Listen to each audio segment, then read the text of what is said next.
Hello, it's demonstration time. We have two fixtures. We have a standard fixture and an Indestructo style fixture for you today. All our fixtures have labels. That's going to indicate the front. We're going to put that fixture and the label directly in front of us. We're going to take our box, go through a two-part process. We're going to set the box into the fixture, then press it down and make our folds. So we're going to set it, press her down, make a couple of folds. And we've got our first completed box.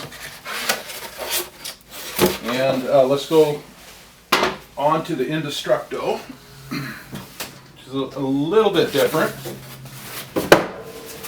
On this one, we're just going to go ahead and we're going to take our box and we're going to go ahead and just line it up into the fixture. There's some guides here. You're going to put pressure on the back side, pressure on down.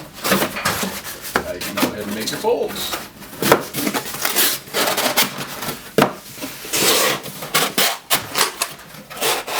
Now you have your completed box. Thanks again.